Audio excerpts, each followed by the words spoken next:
welcome to the Uplifting Hub once again. For those who are new on this channel, I go by the name of Tsehofadzo Chweumboyamba. I'd like to take this moment to thank my returning subscribers. I appreciate the love and the support. And if you are new, please do not forget to subscribe, to like, to comment, and to share videos on this channel. Now today, I've got something very exciting. I am joined by Mrs. O right here next to me. She'll have her moment to introduce herself. Today, we're going to be talking about being married to Black foreign man in South Africa. Let me rephrase. Happily married to Black foreign man in South Africa. Now, we all know that embarking on a relationship with someone from another culture can be complex and challenging. After all, every country has its own values and beliefs. Now, we're here today to dissect how I've been married for 5 years to a Congolese man, and my friend over here will tell us how long she's been married for. And yeah, sit back, relax, you're gonna enjoy this. It's gonna be an amazing conversation. We're gonna be telling you guys about some of the stereotypes, the myth, the stuff that people ask us, or the perception that people have about being married to a Congolese man or a Nigerian man. So Mrs. O, please introduce yourself to the Uplifting Hub audience. First of all, I'd like to take this moment to appreciate you for inviting me to your channel. I do not take this lightly. Thank you so much for giving me this platform. My name is Nomahlubi Okoson, shortly known as Hlubi, and I have been married to a lovely Nigerian man, Mr. Daniel Okoson. We're going on to our first year this year. So we still in the good phase, which is every phase actually. Honeymoon phase. Honeymoon phase are all phases. Like honeymoon phase is what you make of it, yes, So yeah, that is me. So okay, to kick off the conversation, guys, let me just say this. This is going to be a conversation because we both married to foreign men who are based in South Africa. So she's going to be asking me questions. I'll also be asking her questions. So we're both going to answer these questions so that you can get to know a little bit more. I'm taking you a little bit more into my private life, which is something that I've been reserving since I started YouTube. So to start with, where did you meet your husband? Facebook. So I met my husband on Facebook. Answer your DMs, guys. You're sleeping on marriage. I swear this relationship wasn't meant to last. It was supposed to end in the inbox and that was it. But God was just like, this is where it is. So we met on Facebook on Christmas 2019. Oh, Christmas gift. Yeah, it was Christmas. It was a very good gift. He said Santa delivered. Santa came on the right time. Santa was just like, this is your gift. And that was one Christmas where I really did not get a gift, but I got my husband. So that was really, I always refer to it as the greatest gift that I ever got in any Christmas was my husband. The greatest decision I ever made on that day was to respond to the DMs. And he had been texting me. Yeah, he had been, but I was just like, but that day he got me on a very relaxed day. I think God came down and cleansed it for him before he came into my inboxes. So yeah, we met on Facebook. And like they say, the rest is history. Wow. Well, I would say the rest, it ended in praise. It had, oh yeah. It ended in praise. Oh yeah. By the way, guys, Mrs. O is my best friend. So that's why I'm relaxed and it's going to be a lot of giggles. So I'm going to answer this question myself as well. I met Mr. Mboyamba at church. Yeah. And holy ground. Well, let me tell you guys the truth.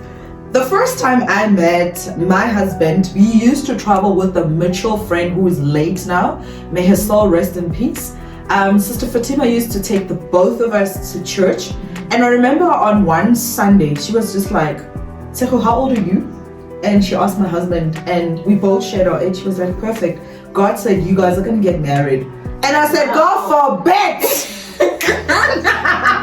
I know that God forbid. God forbid. I am not going to date men from our church. I just had my own perception, and I was like, no. And my husband is not like that tall. Like I always believed, the list. Yeah. We all have it. I was like, checklist. I'm gonna marry like this tallest man. I don't know from where. And then it happened that, just to fast forward, that my husband bought a car and he actually said to the lady Fatima, I can take her now because we both stay in the same area. So strategy. That was where he got me. God was just setting me up. So we started traveling together, and I think because he also said no in Fatima's car. He was just like, no, not this one. And I was just like, great. So when we traveled together, I think it gave us an opportunity to understand each other, our visions, who we are. Because now it was just the two of us, and he, and he's a nice person. Yeah. He's actually an intercessor. And traveling together, we realized, oh man, we actually do get along. There are conversations that, we like each other. I remember my sister saying, this guy loves you. Were you still rebuking them? Yeah, I was not in it, but that's how we met. We met in the car, in church. So yeah, that's how we met. I know the rebuking. I did a lot of that even when I was during the whole texting, and my sister's like, you're gonna get married to this man. What if you get married to an ogre? Yeah. And I was like, God forbid. And then Can't happen. This is ogre. You know what? I think as Christians, especially like I have been a Christian for almost 12 years now. Yeah.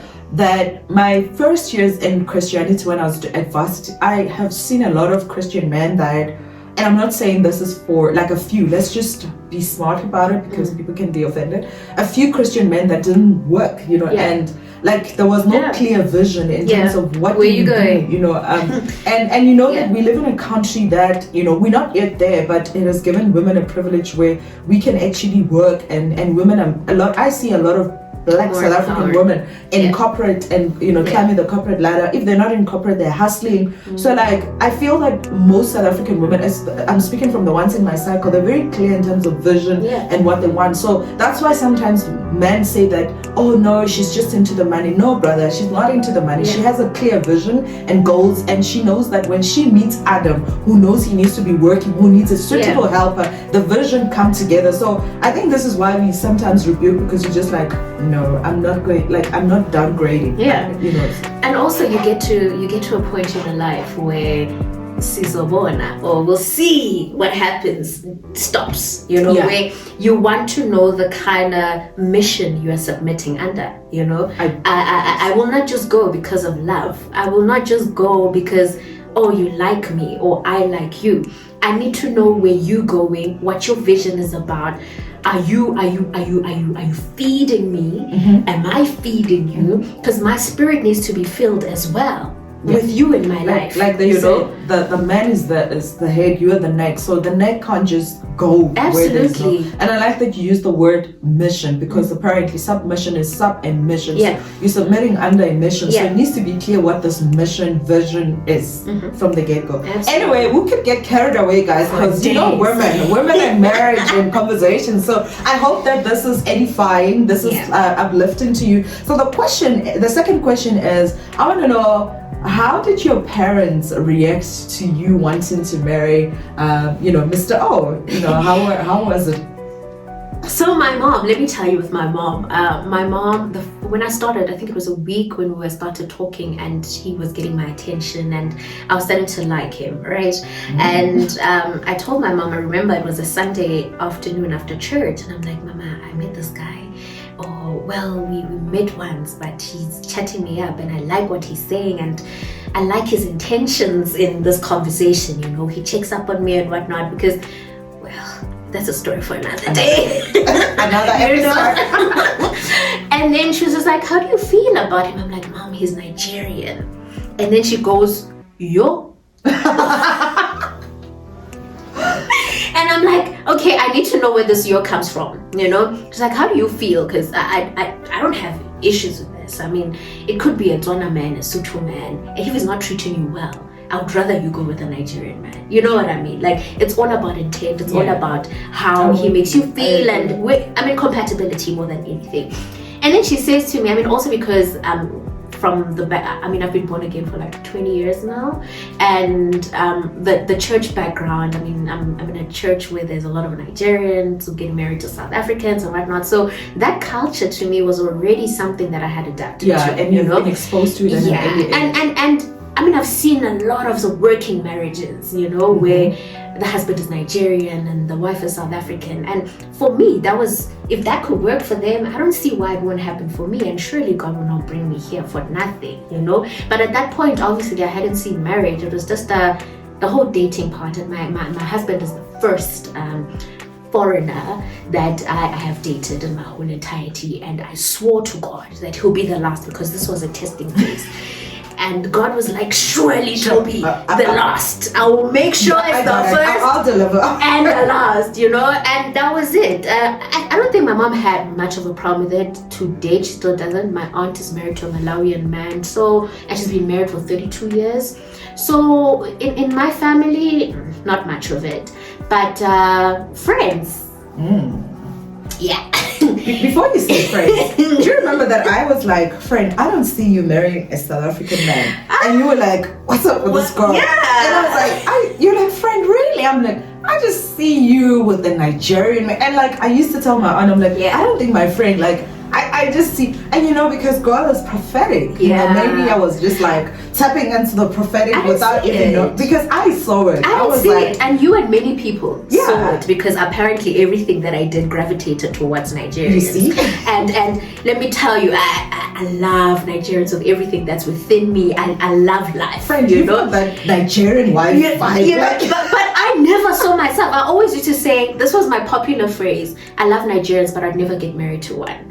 Like, I love them there, but not here. I've got no issues. I just don't want to get married to one. And God was just like, but how when your father's there? And God was like, I put the love in you for a reason. Yeah. And it wasn't even because of any experience that I've had, but because, let me tell you, my only reason was I don't want to argue in English. That's the only reason why I never wanted to get married to a Nigerian. That's the only reason. A Nigerian, a Congolese, any other besides because I did not want to argue in English. I wanted, when I say, hey man, he understands what I'm saying. But you know what? I find that our men pick up those things. They do. We're not. You know what I mean? And it's so effortless right now. Like, I don't even think about it. You know, I don't think about it when engaging with him. That, oh my gosh, this is English, because English is, first language for us. So that was my only reason, that I don't want to argue in English. We need to hear each other.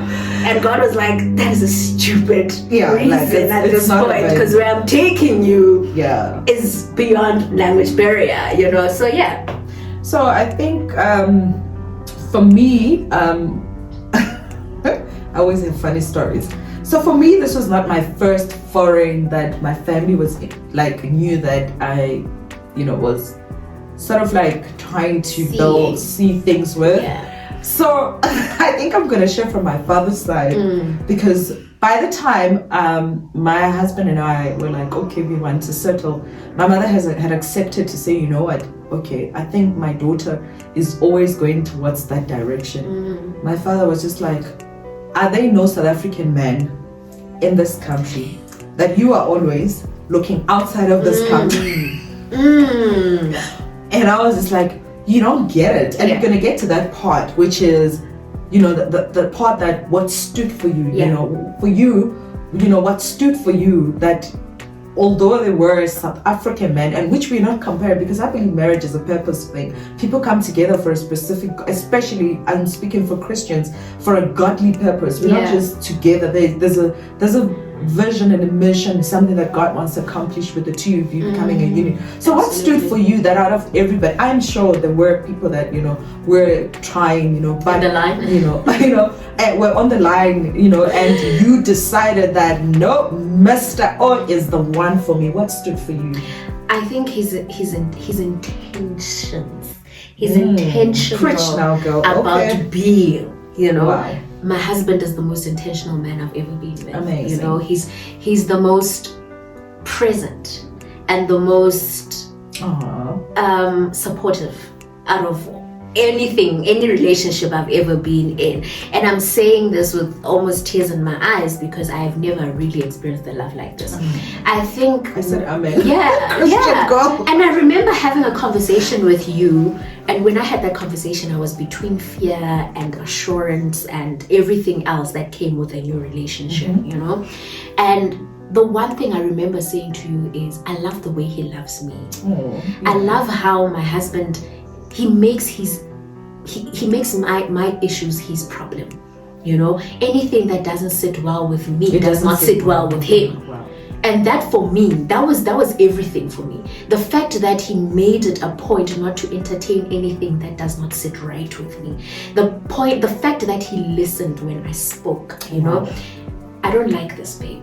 I don't need to tell him 15 times for him to get it, you know. The fact that he heard me, he learned my love language. He is still learning, you know. I feel like love revolves. Marriage is also like an institution. We don't graduate. We're constantly in the school, and you can get this module right, and the next module comes is challenging. So absolutely. And also, I think how upright he was with me, you know. And I don't like this. Don't do this. And because he listened to me, it was so easy for me to submit to him. Wow. You know, and his honesty. When my husband doesn't have this, he doesn't have it, he won't even lie to you about it. And when he has it, you will see that he has it because he won't lie to you about it. You know what I mean? So that to me stood out, that I do not have to be anything besides myself with this man, and he's not trying to be anything besides himself with me. And that was enough. Wow, amazing. Guys, I think after you watch this episode, if there's a married man in your inbox and you've been ignoring him, you better start answering, all right? Foreign men are winning. So I think for me, what stood out for me, friend, was that when I met Roderick, it was clear intention. Like, I was just like, what kind of a human being is like this? Yeah. When I met him, it was in April 2014. He actually kneeled down where I used to stay, and he said, I actually don't have an official ring, but I would like you to be my wife. And I'm like, okay, I have tried, you know, I've been Christian and I've tried non-believers. Nobody has ever been so clear to me about intention like him, to say that I don't know you for that long, but I do not see a girlfriend. I see a wife, somebody that I want to build with. And it was like, I'll prove to you that I'm serious. 2 weeks into it, he took me to pastor, you know, because obviously as we believe in, you know, notifying your spiritual leaders of, you know, your relationship, especially if you go to the same church, that we have started this, and the intention is not that we wanted permission. We were just communicating our intention to our leaders because we're both serving in different departments. And then shortly after that, he was like, I want to meet your mom now to ask of your hand in marriage. And this is something that is very rare, you know, in our country and in our days. So, you know, we were just so blessed that our men are very intentional. And these are the things that I think we don't get to hear it a lot. And today I decided, let's have a conversation how we met our husbands. Because I know people often think that they met us because they want papers. Oh my God, they're gonna make us their drug mule, you know. But he was very clear with intention, everything he said he was going to do, he did it. And the funny story was, my husband and I actually broke up because I was just like, this is too much. I remember that phrase. And when we broke up, I still called him for certain things, and he still did them. You know, there was a time even when my mom came by, I was like, can you please pick up my mom from the park station? He was like, sure, I'll do it. And I'll call him, was like, I need this and this. He's like, okay, like, it was it. I was like, this man is actually in it for a long run, you know. So I went back and I reconsidered, and I said, okay, fine. You know what? Even when I tried to push him away, he still proved that he wants to build with me, you know. So I think that's what I appreciate about that. So I think this deserves a round of applause for Foreign Man. Boo, boo, boo, boo, boo. I'm like an ambassador for it. Oh, absolutely. So do you ever get like some of the stereotypes? Which are some of the questions that you get? Do you get people, especially you, that you are married to a Nigerian? Do they often say to you, you're like, does he sell drugs? Oh, no, absolutely. So I think with Nigerians, the perception about Nigerians is twisted more than any other. So enlighten us, friend, on this. Let's just, Yeah. change the narrative and correct the stereotypes. So most questions, like I think the common one is, does your husband do drugs? Or, oh, drug money must be nice. Like those are comments I get. And I allude, so nice. That's always my response. So nice, because I'm not going to entertain someone who does not know my story. Tiring, right? Also, you need to be at my level for me to entertain you. If you're not, okay, I don't have time. I forget who you are. I don't have